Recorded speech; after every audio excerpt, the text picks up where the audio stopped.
Welcome to Rooted Agritourism. I'm Dr. Liz Fiedler Mergen, owner of Sunny Mary Meadow, a U-Pick flower farm, wedding florist, and event venue in central Minnesota. Our mission is to serve anyone rooted in agritourism, value-added agriculture, and rural entrepreneurship. The people turning ideas and raw products into thriving businesses and experiences. Let's dig in.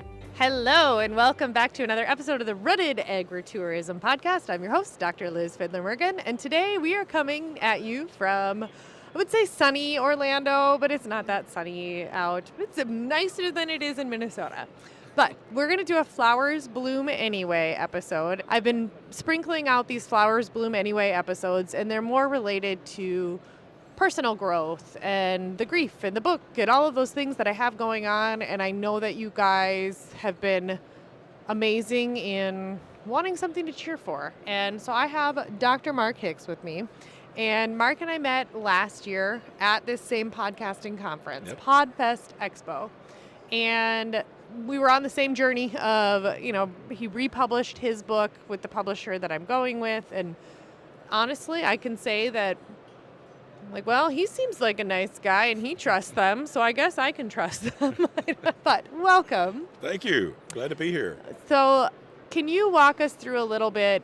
My audience understands the backstory of my book and how it was going to be self-help, and then it turned into this, turned into that. I have self-published a children's book before, but the reason that I wanted to go through Morgan James, a publisher, is to give my book the opportunity to be in the hands of more people, and more people to find it, and more people to reach it. And definitely the way to make money as an author, if you're just clearly chasing dollar signs, is to either self-publish or buy a bunch of your own copies and resell them on your own website or something. But that's not my goal for this book, and I don't think that's your goal either. That's right. And so can you just walk us through a little bit how this came to be? Yeah, absolutely. It's a winding road. And I had the ambition and the dream of being a writer. Felt like I had some things I wanted to say. Didn't always know exactly what that would be. But as things came about, my book is Learning Love, Building a Life That Matters, and Healthy Relationships That Last. And the beginning of this particular book was probably at the end of my first marriage. I didn't always know what I know today. And when I was young, I ended up in a very toxic relationship. It was an utter disaster. I still have the emotional scars for that one. That ended in divorce. And I really hit a time that I wondered if love even existed. Or was it just something a few lucky people stumble into accidentally? Or you look at so many people that, obviously the divorce rate is high. But then you ask the question, how many people that are married are happy? And obviously there are some, but there's a number of people that stay together for money or for religion or for the kids. And so at a low point in my life, I was asking those questions. Is love really real? And so through that journey, the answer is yes, that there really is love. But it's not just fantasy, and it's not something you stumble into. That love is something we can learn.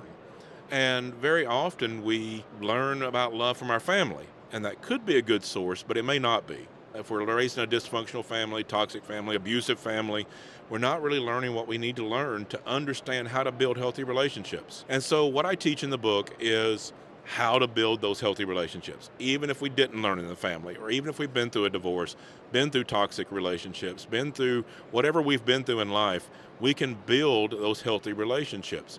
And so people have asked me how long did it take to write the book, and I always say either 3 months or 15 years, depending on, when I sat down to write it, it was in my mind, it went very quickly, but it had been in there for a long time. When I did write the book, I self-published. A friend of mine helped me get it on Amazon and, sold some copies, friends and family, and tried to promote it a little bit, did a few speaking engagements. But then that book helped me get a job as a ghostwriter. My boss at the ghostwriting agency read my book, didn't ask her to, but she read it. And I was talking to her one day about a client that we were going to be writing for. She said, I read your book and it needs to be available on a wider scale. And could I introduce you to Morgan James Publishing? And I was like, yeah, that'd be fine. Sure.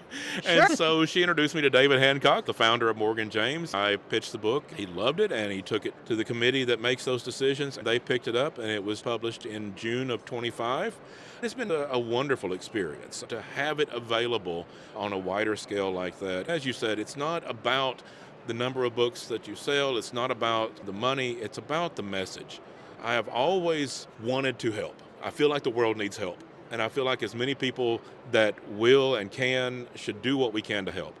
This is what the book is about. It's about building those healthy relationships that we all need. Well, and if you're listening to this, the majority of my listeners are, I'd say half of them are either current or aspiring flower farmers themselves or building a business similar. And the thing is, I can tell you exactly when my business shifted from a side hustle into a sustainable business that was going to turn into a career. It was when I quit focusing on just the technical and looked at everything as a whole and looked at the relationships. What is going to be sustainable for my family? How can I show up better? And you can't put anything in life in a box. Right. When your relationships are better, it's hard to describe, but when you're calm, the way you react to things, the way you react to whatever it might be. Right now, big buzzwords are mindset, and it's all just literally learning to love the people in your family, but your fellow humans and your fellow, just anyone that you have any interaction with. Yeah. In my book, I teach the 5 components of love. It breaks love down into an understandable way to practice love. And that is true in marriage and family, but it's also in friendships and with coworkers. And those are obviously different relationships, but the same principles apply of how do we build those healthy relationships. And I mentioned that I went through a divorce when I was younger. I'm remarried now, and I've said many times I've had a bad marriage and a good marriage, and good is better. We really need to work at building those healthy relationships.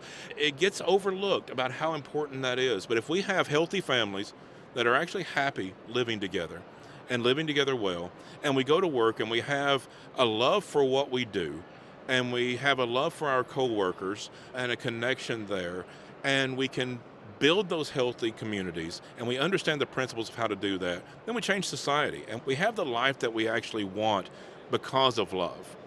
So you have the experience piece. What are your other credentials to be talking about this? Well, I have a master's This degree. isn't- I do have the life experience. I've been through a few things, but I have a master's degree in mental health counseling. Yes. I also have a master's degree in divinity and a doctorate in ministry. And my doctoral dissertation was on recovery. And I was, for a time, the director of a addiction recovery program. Really, when you talk about counseling, we're talking about love. We're talking about learning to love yourself, love your family, love people, love humanity, to love your job. Whatever we come back to, it's about those relationships. In ministry and spirituality and theology, it's about love. It's about relationships. Relationship with yourself, relationship with your family, with other people, with humanity, with God. Whatever area we're speaking about, it's always about relationships. Even in business, it's about the relationships you make, it's about those connections you make, and loving what you do. Even though every job's a grind, you're not going to love it every day, there's going to be stuff, but learning to have that emotional capacity to love what you do and love your coworkers, and to know that you're contributing something to the world that's positive through what you do. This is how we build healthy lives. Well, I think that, last year, I still remember we were sitting in that room where Nick, the CEO of Podfest, Morgan James Publishing, was talking about how people write the wrong book. You were sitting next to me. I've talked about that moment on my podcast multiple times. Like, that was the moment that just shifted, because he said, write the book that gets you where you want to be in 5 years. Imagine your life 5 to 10 years from now, and what book gets you there. And that's why my self-help book never finished. That's why it didn't feel right, because I was sitting here trying to teach people how to grieve, and I'm like, nope, you know what? Let's let Dr. Mark Hicks teach people how to love, and I'm going to teach people about flowers. And so my book turned into a memoir of just everything and how this came to be. Yeah. And, it's so true, when it comes to podcasting or whatever. And I feel like, this show itself, as you guys are listening, we have something really exciting coming up, changing to, the series that we're going to do in interviews. But right now, it's okay that my podcast. I don't want to, Abby's like cringing when I'm saying it's on the back burner because she's like, what? But no, we're still putting it out, but we're in a little bit of an intermission while I tidy up the loose ends of, my venue just opened in November and my book comes out in March. And, we're doing all these kind of in-between things right now. It's all about growth and taking care of things. And I just thank you so much for being here, Mark. So what's the name of your podcast? Where can they listen? It's just a very calming thing to listen to. I love it. Yeah, the book is Learning Love, Building a Life That Matters and Healthy Relationships That Last. I have a podcast, which is the Learning Love Podcast, which is wherever you listen to podcasts. If you are searching for that, you can go to my website at my foundation. I have the Learning Love Foundation. There's a theme here. Where we do, Learning Love. and Learning Love Foundation, we do mental health education based on relationships, helping people love what they do for a living, helping people love their family and how to build healthy family dynamics. And so we do workshops and things of that nature in order to have that healthy, happy, thriving life. And so you can go to learninglovefoundation.com. You can find my podcast there. You can find links to purchase my book and all the stuff that we're doing with the foundation. learninglovefoundation.com. Fantastic. Well, thank you for listening to another episode of the Rooted Agritourism podcast. I'm your host, Dr. Liz Fiedler Mergen. Thank you. Thank you so much for listening to this episode of Rooted Agritourism. If you enjoyed it, please leave a 5-star review and share it with someone who would find it helpful or inspiring. Your support helps us reach more rural entrepreneurs, dreamers, and doers just like you. You can explore all of our resources at sunnymarymeadowcoaching.com, where you'll find each episode in blog form along with free resources to help grow your business. You'll also find info on upcoming on-farm and virtual workshops, classes, and courses. Be sure to check out our monthly membership, Foundations of Peddling Perishable Products, where you'll get access to a full library of our original course content, plus ongoing support through monthly virtual meetups with others in the industry. Just click the link in the show notes or our bio to learn more. We'd love to have you join us. Until next time, keep growing with purpose and stay rooted.